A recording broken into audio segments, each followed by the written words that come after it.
గుడ్లు కూర. గుడ్లు కూర ఎలా తయారు చేయాలో ఈరోజు మీకు చూపిస్తాను. పెద్ద హడావిడి ఏమి ఉండదు. చాలా సింపుల్ అనమాట. అసలు మీకు వంట రాకపోయినా పర్లేదు. చాలా సింపుల్గా గుడ్లు కూర వండేచ్చు అనమాట. మీరు దీనికోసం పెద్ద హడావిడి ఏం చేయక్కర్లేదు. చాలా సింపుల్గా ఉంటుంది. కాబట్టి వీడియో లాస్ట్ వరకు చూడండి. ఒకసారి ట్రై చేయండి. అసలు ఏం భయపడే అవసరం లేదు. మీరు కూడా వంట అద్భుతంగా చేసేస్తారనమాట. ఈ గుడ్లు కూర ఎలా తయారు చేయాలో ఇదంతా కూడా పూర్తిగా చూపిస్తాను. వీడియో స్కిప్ చేయకండి. వీడియో స్కిప్ చేస్తే మళ్ళీ మీకు అర్థమవుతాం. చాలా సింపుల్గా ఉంటుంది, పెద్ద హడావిడి ఉండదు. కానీ వీడియో స్కిప్ చేయకుండా చూడండి. ఇంట్లో ట్రై చేయండి. హాయిగా కమ్మగా తినండి. ఓకేనా? ఏ వీడియోలోకి వెళ్ళిపోదాం. ముందుగా ఒక 3 ఉల్లిపాయలు తీసుకొని, తర్వాత ఒక 2 టమాటాలు, తర్వాత ఒక 4-5 పచ్చిమిరపకాయలు తీసుకోండి.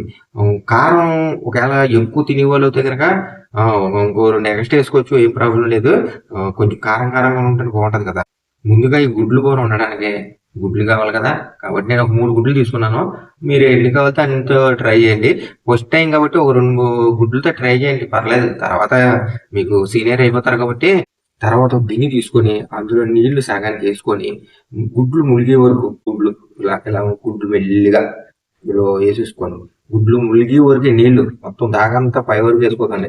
జస్ట్ ఇక్కడ వరకు ఆ గుడ్లు ములిగితే సరిపోద్ది అనమాట. వేసుకొని స్టవ్ మీద పెట్టుకోవాలి. ఇలా స్టవ్ మీద ఇలా గిన్నె పెట్టేసుకొని చూడండి, నీళ్ళు ఎన్ని వేసి చూసారా. గుడ్లు ములిగితే సరిపోద్ది, మొత్తం పై వరకు అయ్యక్కర్లే. గుడ్లు ములిగే వరకు నీళ్ళు వేసుకొని అందులో కొంచెం ఉప్పు కానీ సాల్ట్ కానీ వేసేసుకొని, ఎందుకంటే ఉప్పు కానీ సాల్ట్ కానీ వేసుకుంటే కొంచెం తొందరగా బాయిల్ అవుతాయి అనమాట. వేసుకొని ఇలా మూత పెట్టేసుకుని ఒక 5 మినిట్స్, ఎక్కువసేపు వద్దు. ఎక్కువసేపు ఉంచితే మళ్ళీ బాయిల్ అయిపోయి బాగా బాయిల్ అయిపోయి ఎగ్ విడిపోద్ది అనమాట. జస్ట్ ఒక 5 మినిట్స్ అలా బాయిల్ అయ్యే వరకు అలా ఉంచండి. ఆ గుడ్లు అలా బాయిల్ అయ్యే లోపల మనం ఈ ఉల్లిపాయలు టమాటాలు కట్ చేసేసుకుందాం. కట్ చేసే ముందు ఒక విషయం చెప్పాలి మీ అందరికి. కొన్ని రీల్స్ లో చేస్తూ ఉంటారు, ఈ వంటలు ఉన్నప్పుడు చాకులు ఇలా ఎగరేస్తా, టమాటాలు ఇలా ఎగరేసి ఇలాగంటే గుంజుతా. ఇటువంటి ఎగస్టాలు చేయకండి. చెయ్యి కానీ కోసిపోయింది అనుకో చాలా ప్రమాదం జరుగుతుంది. మామూలుగా జాగ్రత్తగా ఉల్లిపాయలు కింద పెట్టి జాగ్రత్తగా చిన్న చిన్న ముక్కల కింద కోసుకొని సరిపోతుంది. ఇలా ఉల్లిపాయలు తొక్కలు తీసుకొని జాగ్రత్తగా నిదానంగా ఇలా నిదానంగా మెల్లిగా కట్ చేసుకోండి. రీల్స్ లో సౌండ్ వచ్చినట్టు ఈ టైప్ సౌండ్లు అవసరంలే. మనం వంట వండుకోవడానికి సౌండ్లు అవసరంలే, టేస్ట్గా ఉండాలి. అదేవిధంగా సౌండ్లతో కూర టేస్ట్ రాదు. మనం కట్ చేసుకోవాలి నిదానంగా. వండితే టేస్ట్ వస్తుంది తప్ప సౌండ్లతో టేస్ట్ రాదు కదా. కాబట్టి మెల్లిగా నిదానంగా చేయి కోసుకోకుండా చిన్న చిన్న ముక్కలు కోసుకోండి. ఎగస్ట్రాలు చేయొద్దు. ఓకేనా? స్మూత్గా వంట వండుతున్నాం అన్నది మైండ్లో పెట్టుకొని జాగ్రత్తగా కోసుకోండి. ఒకసారి గుడ్లు బాయిల్ అయిన నీళ్ళు మూత తీసి చూద్దాము. చూసారా, ఆ టైపు గుడ్డు చూసారా, సరిపోద్ది అనమాట. బాయిల్ అయిపోయినట్టే. ఇప్పుడు ఏం చేస్తారంటే మూత పక్కన పడేసి జాగ్రత్తగా స్టవ్ ఆపేసి జస్ట్ దాన్ని అలా వదిలేండి. చల్లారి వరకు కొద్దిసేపు చల్లారి వరకు అలా వదిలేండి. ఓకేనా? గుడ్డు మళ్ళీ బాయిల్ అయిందో లేదో ఇందులో వేయలేట్టుకన్నా కాలిపోద్ది. అలా వదిలేండి, కాసేపు ఉంటుంది. దాంతో అప్పుడే మనకు పని లేదు. ఈ లోపల మనం సగం ఉల్లిపాయలు టమాటాలు కోసుకున్నాం కదా, ఇంకా కనమే కూడా కోసేసుకుందాం. ఇంకెలాగ ఉల్లిపాయలు పచ్చిమిరపకాయలు టమాటాలు కోసేసుకొని పక్కన పెట్టుకోవాలి. ఇలా బాయిల్ చేసుకున్న తర్వాత నీళ్ళన్నీ చల్లారిపోతాయి. చల్లారిపోయిన తర్వాత ఒకవేళ చల్లారలేదనుకో ఆ వేడి నీళ్ళు వంపేసి కొంచెం చన్నీళ్ళు వేసేసుకొని ఇలా దించేసుకొని జాగ్రత్తగా ఇప్పుడు ఏం చేయాలంటే గుడ్లని వలవాలన్నమాట. అది కూడా చూపిస్తాను, ఎందుకంటే ప్రతిదీ చూపించాలి. కొత్తగా వంట నేర్చుకునే వాళ్ళు కదా మీరు, కాబట్టి దీన్ని ఎలా వలవాలో అది కూడా చూపిస్తాను. ఇలా గుడ్డు తీసుకొని జాగ్రత్తగా దీనికి వేసి ఇలా కొట్టాలి. ముందుగా గట్టి కొట్టిన ఏమి అవ్వదు, ఎందుకంటే ఉడకేసేసాం కదా, ఏమీ అవ్వదు. కొంచెం జస్ట్ మరీ బాధే కండి, జస్ట్ కానీ గుళ్ళ పగిలే వరకు, పై గుళ్ళ చూసారా, ఈ గుళ్ళ పగిలే వరకు అలా కొట్టి వెళ్ళి కొట్టి జాగ్రత్తగా చూడండి. జాగ్రత్తగా ఒకటి ఇలాగ తీసేయకండి, ఉడిపోతుంది. జాగ్రత్తగా అలాగే చిన్న మధ్యలో తడుపుకుంటా మళ్ళీ చిన్నగా అలాగా కనపడుతుంది కదా. ఇలా చూడండి, జాగ్రత్తగా. ఓకేనా? కంగారు పడకుండా నీట్గా అలా తీసుకోవాలి. మీరు ఇలాగ కంగారు ఇలా తీసేసారనుకో ఏమవుతుందంటే ముక్కల కింద అయిపోద్ది అన్నమాట. ఇప్పుడు నీట్గా ఇలా తీసుకోండి. ఇలా మళ్ళీ తడుపుకొని చేతిలో ఇలా తీసుకుంటా ఉంటే నీట్గా ఎగ్ చాలా చక్కగా నీట్గా వస్తుంది అనమాట. అదేందా? మీరు ఇంకో విషయం, ఒక ఇంపార్టెంట్ విషయం చెప్పాలి. ఇంకోటి ఏంటంటే ఇలా ఒలుస్తున్నప్పుడు మీకు ఏమనిపిస్తుంది అంటే, ఈ ఎగ్ ఇలా ఒలిసిన తర్వాత మీకు దీన్ని చూసేటప్పటికి కొంచెం ఎందుకో అట్రాక్షన్ కనిపించి ఇలా చూసిన తర్వాత చూసారా ఎంత నీట్గా ఉందో. ఇలా చూసిన తర్వాత ఒకసారి మింగేయాలనిపించేది అది. కాబట్టి అది తినేయకండి అలాగా. కూర వండుకున్న తర్వాత తినండి. అంటే ఎవరికైనా సహజమే ఇలా వండుతున్నప్పుడు ఇలా ఒలుస్తున్నప్పుడు కొంచెం చక్కగా నీట్గా కనిపించేటప్పటికి ఒక 2, 3 గుడ్లు ఇలాగ పెట్టుకుంటారు కదా. సర్లే గుడ్డు తినేద్దాము, తర్వాత కూరలో ఇంకో గుడ్డు ఉంటుందిలే అన్నట్టు అనుకుంటారు. లేదా పులుసు వేసుకొని తిందామని అనుకుంటారు. కక్కుతి పడకండి అలాగా. చక్కగా నీట్గా కూర వండుకున్న తర్వాత తిందురు కానీ కంగారు ఏముంది. ఓకేనా. చక్కగా నీట్గా ఒలుచుకొని ఒక గిన్నెలో ఒక గిన్నెలో పెట్టుకొని ఇలా ఇలా 3 గుడ్లు ఒలిసేసుకోవాలి. ఆ తర్వాత కూర వండటానికి ఒక మూగుడి లేదా ఒక దాక లాంటి చిన్న గిన్నె లాంటిది ఏదన్నా మీ ఇష్టం. మూగుడు ఉంటే ఇటువంటి మూగుడు తీసుకోండి, లేకపోతే గిన్నె ఏదైనా ఉంటే తీసుకున్నప్పుడు ఎగస్ట్రాల్ చేస్తే తిప్పకండి, ఎగస్ట్రాల్ చేయకండి. కొన్ని వంటల వీడియోలు ఉంటాయి చూసారా, మనం వంట వండుతున్నాం ఇక్కడ. కాబట్టి మనం ఏమి సర్కస్ చేయట్లేదు, డ్యాన్స్ ప్రోగ్రామ్ కాదు ఇది. కాబట్టి మనం ఏంటంటే ఒక కూర వండుకుంటున్నాం కాబట్టి జాగ్రత్తగా గిన్నె నీట్గా పద్ధతిగా తీసుకొని స్టవ్ మీద పెట్టుకోవాలి. ఇలా స్టవ్ వెలిగించుకొని ఇలా ముగ్గురు పెట్టుకొని ఆయిల్ తీసుకొని, ఆయిల్ జస్ట్ ఎక్కువ వద్దు, కొంచెం ఎక్కువ. మళ్ళీ ఆయిల్ వేసినా ఎగిటి వచ్చేది. ఏదో కొంచెం అలా ఆయిల్ వేసుకొని ఎక్కువ నిండగా వేసేకండి. ఆయిల్ వేసుకున్న తర్వాత 3 గుడ్లు ఇలా గుడ్లు ఒలిసి పెట్టుకున్నాం కదా, బాయిల్ అయిన గుడ్లని అలా కొంచెం ఆయిల్ జస్ట్ వేడెక్కిన తర్వాత సిమ్లో పెట్టండి. స్టవ్ సిమ్లో పెట్టండి. అంతేకాని పెద్దగా పెట్టేయకండి మంట. నూనె బాగా కాగిపోద్ది. లోగా పెట్టుకొని ఆయిల్ అయిన తర్వాత జస్ట్ ఈ టైప్ సౌండ్ వస్తుంది చూసారా, అలాగే ఏమన్నా చిన్న సౌండ్ వచ్చినప్పుడు ఒక్కొక్క గుడ్ని జాగ్రత్తగా ఇలా నీట్గా వేయండి. ఇలా పడేయగానే స్టైల్గా ఇలా ఎగరేస్తా. ఇలా స్టైల్గా వద్దు, మన స్టైల్ వద్దు, మనకి నీట్గా వంట వండుకోవడం కావాలి కాబట్టి ఇలా నీట్గా అలా జాగ్రత్తగా ముగ్గురు కావాల్సింది జాగ్రత్తగా అలా వేయండి. వేసి దాన్ని గుడ్లని మనం ఇప్పుడు ఒక గంట తీసుకొని జస్ట్ ఇలాగా ఒకసారి ఆయిల్ అయ్యేవాడు ఇలాగా చేసుకొని జాగ్రత్తగా మూత పెట్టుకొని 2 నిమిషాలు అయ్యే వరకు ఇలాగ గుడ్లు ముందుగా ఎందుకు ఏపాలి అని అంటే ఇక్కడ ఒక రీజన్ ఉంది. ఇలా గుడ్లు ఏపకుండా కూర వండేసి, కానీ ఏపకుండా కూర వండేసామనుకో గుడ్డు అన్నది వాటర్ వేస్తాం కదా, కూర ఉన్నప్పుడు వాటర్ వేస్తాను అది చూపిస్తానులే, అప్పుడు గుడ్డు విడిపోద్ది అనమాట. కాబట్టి ఇలా ముందు ఇది బాయిల్ చేయటం వల్ల ఏంటంటే మనం ఆ కూర ఉన్నప్పుడు గుడ్డు ఇలా విడిపోకుండా గట్టిగా కొంచెం స్ట్రాంగ్ గా ఉంటది అనమాట. మనం కూర వండుకున్న తర్వాత తినేటప్పుడు మనకి నీట్ గా ఉంటది అనమాట. ఇది రీజన్ ముందు ఎందుకు బాయిల్ చేయాలి అన్న పాయింట్. ఓకేనా. మధ్యలో ఒకసారి మూత తీసుకొని జస్ట్ ఇలా తిరగేస్తా ఉండండి, ఎందుకంటే ఒక పక్కనే మాడిపోతాయి అనమాట. మధ్యలో జస్ట్ ఇలా ఆ పక్కకి ఈ పక్క మళ్ళీ ఈ పక్కకి ఈ కలర్ వస్తుంది చూసారా, ఈ కలర్ 4 పక్కల చూసారా, ఈ కలర్ రెడ్ కలర్ వచ్చి ఇలాగా చూసారా, ఇది ఇలాగా మళ్ళీ ఇది పక్క ఇలా రెడ్ కలర్ వచ్చే వరకు వేగించుకుంటే సరిపోద్ది అనమాట. మరోసారి గుడ్లు వేయని చూసారు కదా, ఇదిగో ఇలా ఇలా రెడ్ కలర్ వచ్చి సరిపోద్ది అనమాట. ఇంకెలాగా ఉంచేసి జాగ్రత్తగా ఇది అయిపోయినట్టు ఒక గుడ్ని జాగ్రత్తగా ఇలాగా ఆయిల్తో తీయకండి, ఆయిల్తో తీయకుండా జాగ్రత్తగా లాస్ట్ ఎలాగని ఇలా గుడ్డిని ఒక గిన్నెలోకి అన్ని ఇలా ఆయిల్ మళ్ళీ తీసుకోండి, ఆయిల్తో కాకుండా ఇలాగా ఈ కలర్ ఎర్రగా వస్తే సరిపోదు అనమాట. ఇలా రెడ్గా వస్తే సరిపోద్ది, ఇంతకన్నా ఎక్కువ వేగించేయకండి. అదనమాట.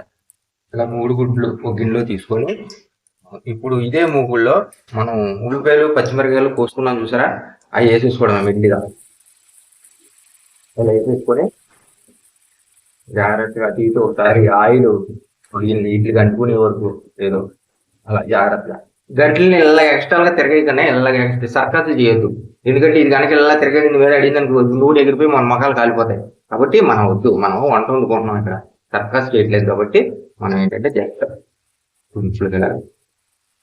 సింపుల్గా ఆయిల్ అంతా కంచిగా జస్ట్ మెల్లిగా తిప్పుకొని మూత ఎత్తేసుకొని కొంచెం ఆ ఉల్లిపాయలు ఏగే వరకు అలా ఉండాలి.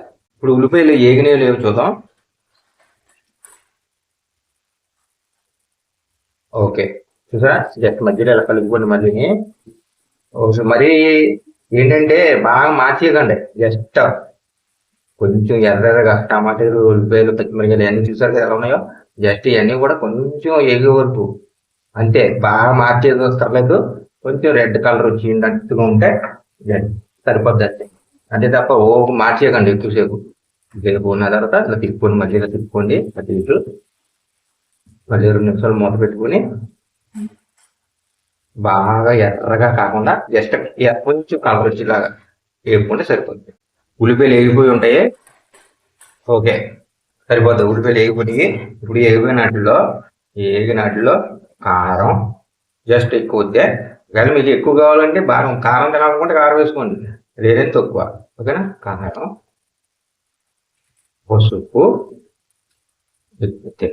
ఏదైనా పసుపు పోసేదండి. జస్ట్ అలా పసుపు, తర్వాత సాల్ట్. మీకు సాల్ట్ కూడా మీ టేస్ట్ బట్టి జస్ట్ కాకపోతే సరిపోతే మళ్ళీ వేసుకోవచ్చు అంతే తప్ప పోసేయకండి సాల్ట్ కొంచెం. ఈ విధంగా ఉప్పు, కారం, పసుపు 3 వేసేసుకోవాలి. వేసుకున్నప్పుడు జాగ్రత్తగా వేయండి అంతే తప్ప ఇలాగా వద్దు. మనం తినటానికి తయారు చేసుకోండి. ఓకేనా? ఇలా వేసినంత మాత్రం మనకు దేవుడు మంచిగా ఇచ్చాడు కదా, చక్కగా వేసుకునేలాగా ఇచ్చాడు. అంతే తప్ప ఇలాగా పక్షపాతం వచ్చిన వాళ్ళకి వద్దు. మనకి నీట్ గా తయారు చేసుకుని నీట్ గా తిందాం. ఓకేనా? ఇప్పుడు ఒకసారి తిప్పేసుకొని జస్ట్ మళ్ళీ ఇలా తీసుకొని కలిసిలాగా ఇవన్నీ కలిసిలాగా తీసుకొని నేను వీడియో చేస్తున్నాను అనమాట. ఇవి చూపిస్తున్నాను మీకు. దానివల్ల ఇది పట్టుకోవడానికి ఇంకో చేతితో పట్టుకోవడానికి కుదరట్లేదు. మీరు కూడా ఇలా ఒక చేతితో స్టైల్ గా పట్టుకోకండి. ఎందుకంటే మూగురు ఎలా కలిపి పడిపోద్ది. నేను మామూలు వీడియో ఒక చేతితో వీడియో చేస్తా, ఒక చేతితో చూపిస్తున్నాను మీకు. అందువల్ల మళ్ళీ ఇలాగే చెయ్యాలేమని ఒక చేతితో చెప్పుకోవాలి. ఒక చేతితో ఇదేం పట్టుకోకుండా మేము తిప్పేసాం కాలిపోయి తీయాలనకంటే గుడ్డ ఇంకో చేతితో గుడ్డు పట్టుకొని, లేదంటే ఇలా ఉంటాయి కదా మీ దగ్గర, ఇలా పట్టుకొని ఇంకో చేతితో ఇలా తిప్పుకోవాలి. ఓకేనా? తిప్పుకొని మళ్ళీ ఒక 2 నిమిషాలు 3 నిమిషాలు మళ్ళీ మూత పెట్టేసుకొని ఆ ఏగి వరకు అలా ఉంటాను. ఒక ఉల్లిపాయలు వేగిపోయి మొత్తం చూసారా? ఓకే, అయిపోయింది. ఏం చేయాలంటే ఒక గ్లాస్ నీళ్ళు తీసుకొని జస్ట్ పోసేది ఇలా మెల్లిగా పోయినా ఒక గ్లాస్ వేయండి అంతే. మీకు కొంచెం ఎక్కువ పులుసు కావాలంటే ఇంకో సగానికన్నా వేసుకోవచ్చు. చూడండి నేను ఎన్ని వేసుకున్నాను అంతే. మరి బకెట్లు పోసేకండి. పులుసు ఎక్కువ కావాలని పాడైపోదు కూర. జస్ట్ కొంచెం పులుసు లాగా వేసుకొని జస్ట్ గట్టితో మళ్ళీ పెట్టుకొని ఇదంతా కూడా మీడియంలోనే ఉండాలి. స్టవ్ మీడియంలోనే జరగాలి. ఇదంతా హైలో పెట్టకండి, స్టవ్ని మీడియంలోనే పెట్టాలి. ఓకేనా? అక్కడ పెట్టుకొని మూత పెట్టుకోవాలి. ఇప్పుడు నెక్స్ట్ మనం ఒక పని చేయాలన్నమాట. ఇది మూత పిల్ల పెట్టుకొని ఇప్పుడు అది చూపిస్తాను ఏం చేయాలి. ఇప్పుడు ఒక పని చేయాలన్నాను కదా, ఏంటంటే గుడ్లని మనం ఇలాగా వేపుకున్నాం కదా, బాయిల్ చేసుకున్న తర్వాత ఆయిల్లో వేపుకొని ఉంచుకున్నాం కదా. ఇప్పుడు ఏం చేయాలంటే ఎక్క తీసుకొని చూడండి జస్ట్ అలా పొడవాలి. జస్ట్ ఘాటెట్టాలి. లోకంటూ వద్దే, జస్ట్ అలా పోస్తే చూడండి కదా, ఇలాగా జస్ట్ 3 పక్కల. ఓకేనా? కనబడుతుంది కదా, అలా 3 గుడ్లని 3 ఎగ్గులను కూడా జస్ట్ అలా అంతే. కూసేయకండి, మొత్తం పోస్ట్ మార్టం చేసేకండి. వీటిని జస్ట్ అలా ఉడిసి ఘాటెట్టాలి. ఎందుకు అని అంటే ఇప్పుడు ఇది వాటిల్లో వాటర్ దాంట్లో వేస్తాము. అప్పుడు ఆ పులుసు ఆ కాగిన ఆ పులుసు ఉంటుంది చూడు, ఉప్పు కారం అన్ని కలిసిన పులుసు ఆ వాటర్ ఇంట్లో ఇంట్లోకి వెళ్ళి ఈ ఎగ్ లోనకి వెళ్ళిన తర్వాత ఈ ఎగ్ తిన్నప్పుడు టేస్ట్ వస్తుంది అన్నమాట. అది పాయింట్. ఓకే, ఇలా 3 గుడ్లు ఘాట్లు పెట్టుకున్నాం కదా. పెట్టుకున్న తర్వాత మూత తీసేసి ఒక గుడ్ని జాగ్రత్తగా వదలండి. పడేయకండి, ఇలాగా ఇసిరేయకండి. జస్ట్ మెల్లిగా జాగ్రత్త తీసుకొని జస్ట్ చక్కగా ఇలా తిప్పుకుంటా ఈ గుడ్డు కలిసిలాగా ఆ వాటర్లో కలిసిలాగా ఇలా చేసుకుని, మనం ప్రతిసారి కలపక్కర్లేదు. ఒకసారి కలుపుకుంటే మొదటగా సరిపోద్ది. దాంట్లోకి వెళ్ళిపోద్ది, ఉడికిపోద్ది. ఆ వాటర్ అంతా అందులోకి వెళ్ళిపోద్ది అనుకోండి. జస్ట్ చూడండి చక్కగా నీట్గా ఇదనమాట. ఓకేనా? ఒక్కలేను ఎక్కువసేపు అక్కర్లేదు. పులుసు అందులోకి వెళ్ళిపోద్ది, ఆటోమేటిక్గా వెళ్ళిపోద్ది. ఓకేనా? అవి కడిపించుకున్న తర్వాత మూత పెట్టేసుకోవాలి. ఇంకా అలాగా ఒక 10 నిమిషాలు లోపే మధ్యలో మూత తీసి చూసుకుంటూ ఉండండి. ఈ లోపల మట్టుకు మ్యాక్సిమం 10 నిమిషాల మట్టుకు ఎక్కువ ఉంటే కొంచెం బాగా గుడ్లు కూడా కొంచెం బాగా ఎగురుతుంది అనమాట, టేస్ట్ బాగుంటుంది. కాబట్టి అలా ఉంచండి, ఓకేనా. అది ఉడికే లోపల ఒక గిన్నె తీసుకొని ఆ గిన్నెలో కొన్ని నీళ్లు తీసుకొని ఆ గిన్నెలోకి జస్ట్ కొంచెం నీళ్ళు తీసుకొని చింతపండు కొంచెం కడిగి, ఆ చింతపండు ఎక్కువ అక్కర్లే, నిమ్మకాయ బద్ద అంతా చింతపండు తీసుకొని అందులో చింతపండు బాగా ఇలా కలిసి వరకు చూడండి, గుజ్జు అంతా నీటిలోకి రసం చూడండి, రసం అదిగో ఆ రసం అలా వచ్చే వరకు కొంచెం బాగా పిసకండి. పిసికిన తర్వాత రసం వస్తుంది. ఆ రసం వచ్చిన తర్వాత ఏం చేయాలంటే దాన్ని ఇప్పుడు ఆ కూరలో వేయాలన్నమాట. ఎందుకు అని అంటే ఇలా చింతపండు రసం కొంచెం వేస్తే కూర చాలా టేస్ట్ వస్తుంది అనమాట, పుల్లగా చక్కగా టేస్టీగా ఉంటుంది. అందువల్ల మరీ ఎక్కువ చింతపండు ఏమన్నాను కదా, తీసుకొచ్చి కేజీలు వేసొద్దు. చిన్న నిమ్మకాయ అంతా కొంచెం నీటిలో బాగా పిసికి ఆ నీళ్లు ఆ కూరలో వేయాలన్నమాట. ఇలా చింతపండు రసాన్ని జస్ట్ అలా చింతపండు రసాన్ని కొంచెం ఎక్కువ అక్కర్లేదు. ఇంకా నీళ్లు కొంచెం ఎక్కువ వేసుకొని చిక్కగా ఉంటుంది, కొంచెం నీళ్ళు వేసుకుని చింతపండు రసంలో కొన్ని నీళ్ళు ఎక్స్ట్రా వేసుకున్నా పర్లే, ఓకేనా. కొంచెం చింతపండు రసం అలా వేసుకోవాలి. అలా చింతపండు రసం వేసేసుకున్న తర్వాత గరిటెతో ఒకసారి జస్ట్ మళ్ళీ కలిసిలాగా మొత్తం కలిసిలాగా కొంచెం ఒకసారి కలిసిలాగా తిప్పుకోండి.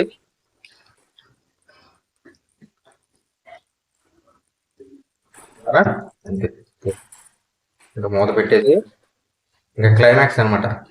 క్లైమాక్స్ ఇంకొకసారి ఉడికించాలి. ఇంకా ఆఖరిగా కొత్తిమీర ఉంటేనే, లేదంటే లేదు, ఉంటే కొంచెం టేస్ట్ వస్తుంది. కొత్తిమీర తీసుకుని కొంచెం చిన్న కట్ చేసేసుకుని మూత ఉడికేసి కొత్తిమీర పై జల్లేసి మొత్తం ఈ ప్రాసెస్ అంతా కూడా సిమ్లోనే జరగాలి, కానీ హైలో మట్టి స్టవ్ పెట్టద్దు. కొత్తిమీర వేసేసుకున్న తర్వాత ఓకేనా, కొత్తిమీర వేసుకున్న తర్వాత మూత పెట్టేసుకొని జస్ట్ స్టవ్ కట్టేయడమే. ఎందుకంటే ఆ కొత్తిమీర ఆ వేడికి ఆ ఆవిరికి అయిపోతుంది. మీరేమి మళ్ళీ ఆ కొత్తిమీర కూడా ఉడికించాలేమో అనుకుంటారేమో, అది అవసరం లేదు. ఆ వేడికి మూత పెట్టేస్తాం కదా, ఆ వేడికి కొత్తిమీర అది కూర అంతా మంచిగా కలిసి మంచి స్మెల్ వస్తుంది అనమాట. ఇంకా ఒక 5 నిమిషాలు 2 నిమిషాలు అలా వదిలేస్తే కట్టేసాం కదా స్టవ్, ఏమో అవసరం లేదు. ఆ వేడికి అది బాయిల్ అవుతూ ఉంటుంది, అలాగా మంచిగా అవుతుంది. నేను ఎలా ఉంటుందో తర్వాత ఒక 5 నిమిషాల్లో చూద్దాం, ఓకేనా. ఓకే, కర్రీ అయిపోయింది, మొత్తం చూద్దాం. చూసారా